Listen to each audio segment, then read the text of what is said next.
आज हम एक ऐसी सभ्यता की बात करने वाले हैं जो सच में एक पहेली है।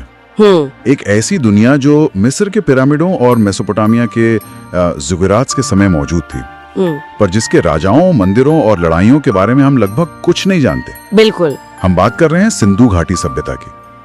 हमारे एक श्रोता ने हमें यूनेस्को का एक प्रकाशन भेजा है जो इस खोई हुई दुनिया की एक झलक देता है। तो आज हमारा मकसद है इन पन्नों में से उन सुरागों को निकालना जो इस महान सभ्यता के रहस्यों पर से पर्दा उठा सकें। और ये समझना बहुत जरूरी है कि ये कोई छोटी मोटी सभ्यता नहीं थी।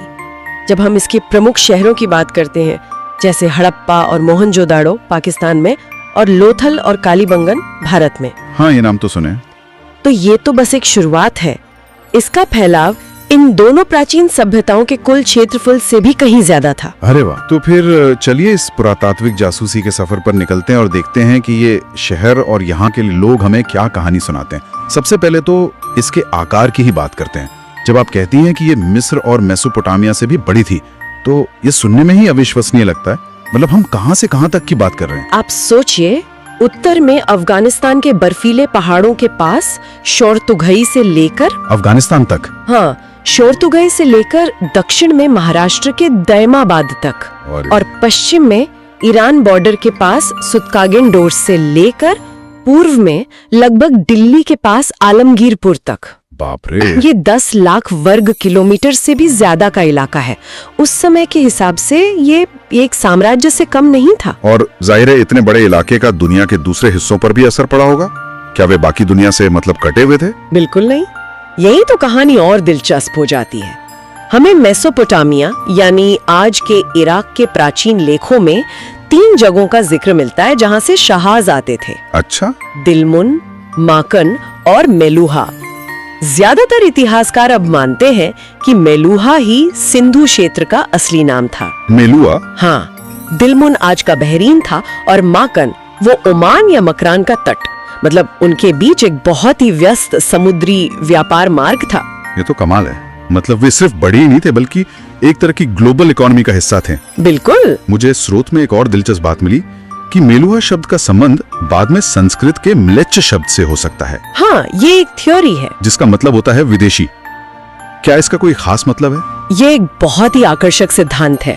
ये इस ओर इशारा कर सकता है कि जब बाद में आर्य या संस्कृत बोलने वाले लोग इस क्षेत्र में आए तो उन्हें सिंधु लोगों की भाषा बिल्कुल समझ नहीं आई। अच्छा। वो उनके लिए एक अजनबी जुबान थी। और ये इस सभ्यता की एक और बड़ी पहेली की तरफ इशारा करता है, उनकी भाषा जिसे हम आज तक नहीं समझ पाए हैं। इन शहरों पर वापस आते हैं। स्रोत कहता है कि ये शहर बेतरतीब ढंग से नहीं बसे थे बल्कि पूरी प्लानिंग के साथ बनाए गए थे। ये बात मुझे सबसे ज्यादा हैरान करती है। आज भी हमारे शहर प्लानिंग की समस्याओं से जूझ रहे हैं। वो लोग ऐसा क्या कर रहे थे जो इतना सही था? वो ग्रिड सिस्टम का इस्तेमाल कर रहे थे। सड़कें सीधी होती थी, एक दूसरे को समकोण पर काटती थी, चेस बोर्ड की तरह। बिल्कुल, जिससे पूरा शहर एक चेस बोर्ड जैसा दिखता था।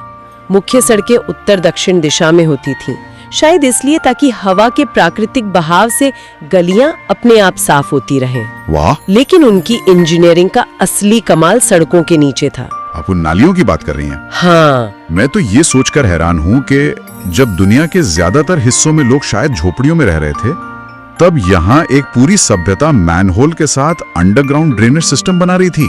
बिल्कुल। ये तो आज के स्मार्ट सिटी जैसा कॉन्सेप्ट है। सही बात है। हर घर अपनी नालियों से मुख्य नाली से जुड़ा होता था। नालियाँ पक्की ईंटों से बनी थीं और ढकी हुई थी। ढकी हुई भी? हाँ, और सफाई के लिए थोड़ी थोड़ी दूरी पर मैनहोल या सोक पिट्स थे। ये सार्वजनिक स्वास्थ्य और सफाई पर जोर देने का एक ऐसा उदाहरण है जो उस युग में कहीं और देखने को नहीं मिलता। और मोहनजोदड़ो का विशाल स्नानागार, द ग्रेट बाथ, ये तो किसी इंजीनियरिंग के अजूबे से कम नहीं लगता। स्रोत में लिखा है कि इसे वाटरप्रूफ बनाया गया था। एक मिनट, उन्होंने इसे वाटरप्रूफ बनाने के लिए बिटुमेन का इस्तेमाल किया। हाँ। क्या ये वही चीज नहीं है जिससे आज सड़कें बनती हैं? ये ज्ञान उनके पास 4500 साल पहले कहां से आया? हाँ, वही बिटुमेन या टार। उन्होंने ईंटों की परतों के बीच जिप्सम के गारे और प्राकृतिक टार की एक मोटी परत का इस्तेमाल किया था, जिससे पानी का रिसाव पूरी तरह से रुक जाता था। गजब है। ये उनकी मटेरियल साइंस की समझ का बेहतरीन सबूत है। इसका असली उद्देश्य क्या था ये तो बहस का विषय है, लेकिन ज्यादातर का मानना है कि ये किसी तरह के सामुदायिक धार्मिक अनुष्ठान के लिए इस्तेमाल होता था। शुद्धिकरण के लिए शायद शुद्धिकरण के लिए। और सिर्फ नहाने की जगह ही नहीं, वहाँ एक बहुत बड़ा अन्न भंडार यानी ग्रैनरी भी मिली है। तो क्या ये एक तरह का सेंट्रल फूड बैंक था पूरे शहर के लिए? कह सकते हैं। कौन था इन सब का इंचार्ज? आपका सवाल बिल्कुल सही है। ये एक संगठित व्यवस्था की तरफ साफ इशारा करता है। अन्न भंडार की बनावट ऐसी थी कि उसमें हवा आसानी से आ जा सके ताकि अनाज नमी से खराब न हो। अच्छा। हड़प्पा में तो हमें अन्न भंडार के पास मजदूरों के रहने के लिए एक जैसी बैरकें और अनाज कूटने के चबूतरे भी मिले हैं। ओहो। ये दिखाता है कि एक केंद्रीय प्राधिकरण था जो अनाज इकट्ठा करता था, उसका भंडारण करता था और शायद उसे लोगों में बांटता भी था। लेकिन यहाँ एक कंफ्यूजन है। एक तरफ मोहनजोदड़ो में विशाल स्नानागार है जो पानी से जुड़े किसी अनुष्ठान का संकेत देता है, और दूसरी तरफ स्रोत बताता है कि कालीबंगन में एक लाइन से 7 अग्निवेदियां मिली हैं। हाँ, फायर ऑल्टर्स। और उनमें जानवरों की हड्डियां भी थी। क्या इसका मतलब है कि एक ही सभ्यता के भीतर बिल्कुल अलग अलग धार्मिक परंपराएं चल रही थी? ये एक बहुत ही महत्वपूर्ण अवलोकन है। ये हमें दिखाता है कि सिंधु सभ्यता एक अखंड मोनोलिथिक संस्कृति नहीं थी। हाँ, उनमें मानकीकरण था, ईंटों का आकार एक जैसा, बाट एक जैसे। हाँ, ये भी एक पॉइंट है। लेकिन साथ ही क्षेत्रीय विविधताएं भी थी। ऐसा लगता है कि कुछ जगहों पर पानी का महत्व ज्यादा था तो कुछ जगहों पर अग्नि पूजा का। ये उनकी जटिल सामाजिक और धार्मिक संरचना को दर्शाता है। इतने व्यवस्थित शहर, यहाँ रहने वाले लोग भी उतने ही व्यवस्थित रहे होंगे। उनकी रोजमर्रा की जिंदगी कैसी थी? क्या खाते पीते थे? क्या काम करते थे? उनकी अर्थव्यवस्था की नींव खेती थी। गेहूं और जौ उनके मुख्य अनाज थे, लेकिन वे दुनिया में कपास उगाने और उससे कपड़ा बनाने वाले शुरुआती लोगों में से थे। अच्छा।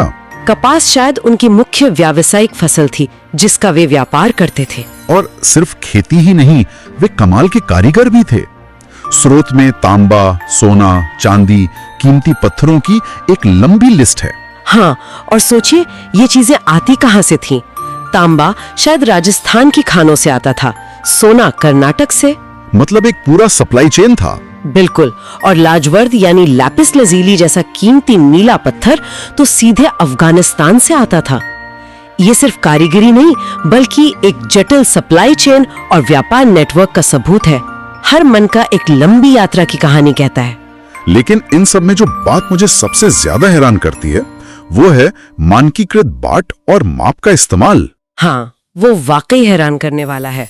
मतलब हजारों किलोमीटर के दायरे में बिना आज की टेक्नोलॉजी के हड़प्पा से लेकर लोथल तक हर कोई एक ही वजन का बाट इस्तेमाल कर रहा था। ये किसी एक राजा के हुक्म से ज्यादा लगता है जैसे ये कोई साझा विश्वास या बहुत सख्त व्यापार प्रोटोकॉल हो। आपने बिल्कुल सही पकड़ा। ये सिर्फ एक केंद्रीय व्यवस्था नहीं बल्कि एक गहरी सामाजिक सहमति और अनुशासन की ओर इशारा करता है।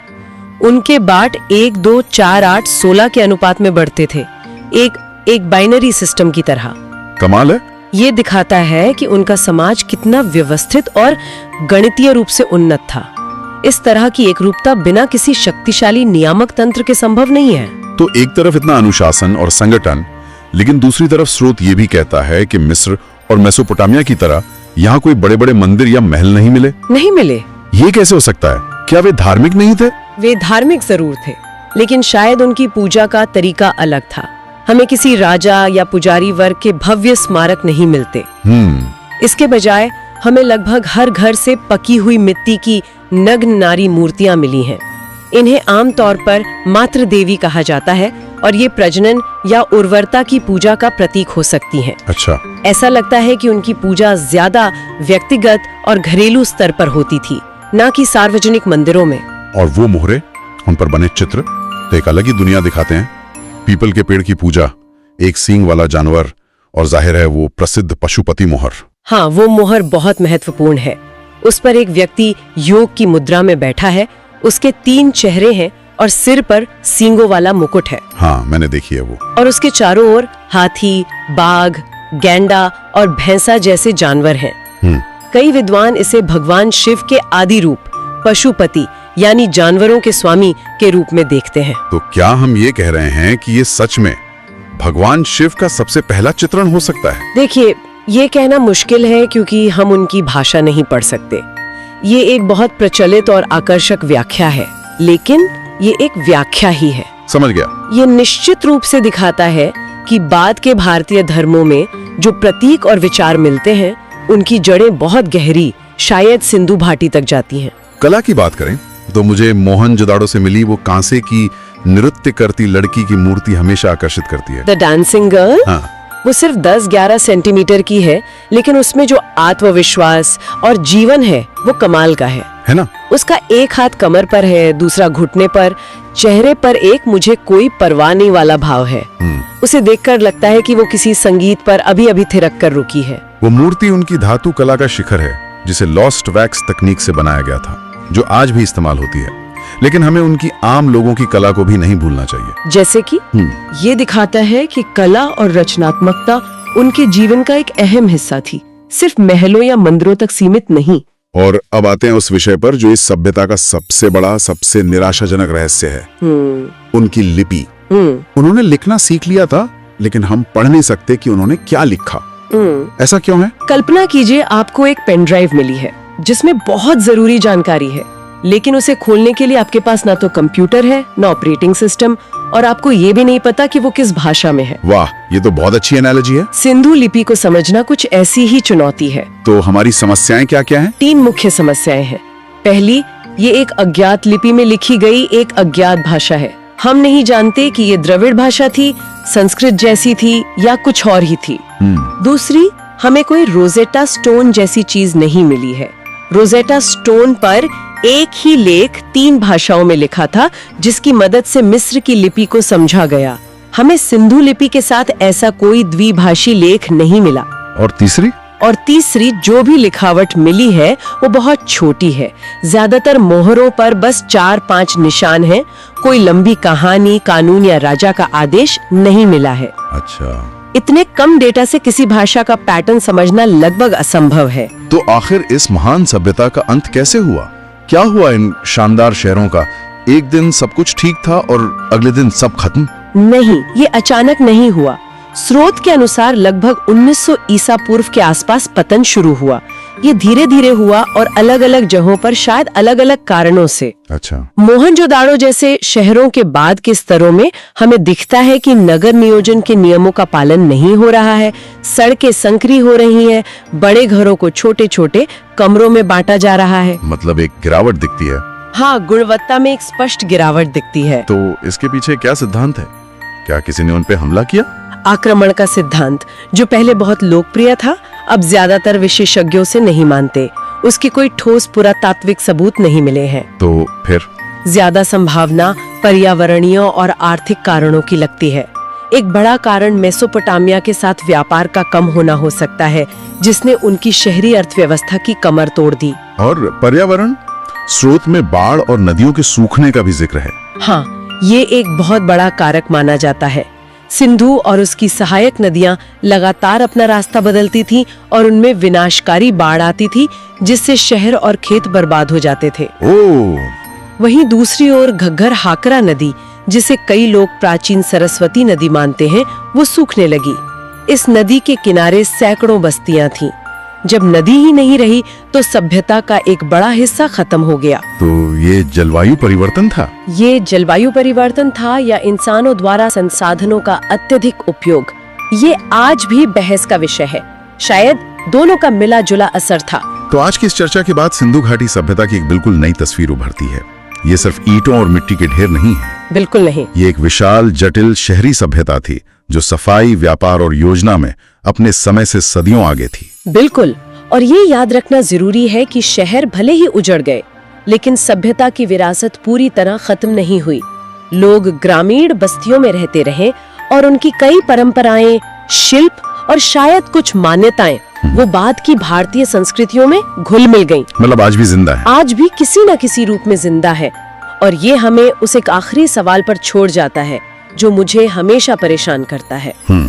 स्रोत में पुरोहित राजा की मूर्ति का जिक्र है, जो किसी शासक की तरह दिखती है। लेकिन जैसा हमने बात की, हमें ना तो कोई महल मिला, ना कोई शाही कब्रगाह, ना ही किसी पुजारी वर्ग के दबदबे का सबूत। हाँ, ये बात तो है।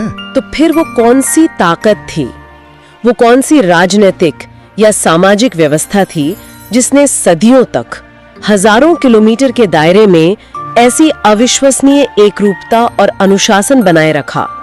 क्या ये कोई एक राजा था, या व्यापारियों की कोई समिति, या फिर धर्मगुरुओं की कोई परिषद, या कुछ ऐसा जिसके बारे में हमने अभी तक सोचा भी नहीं है?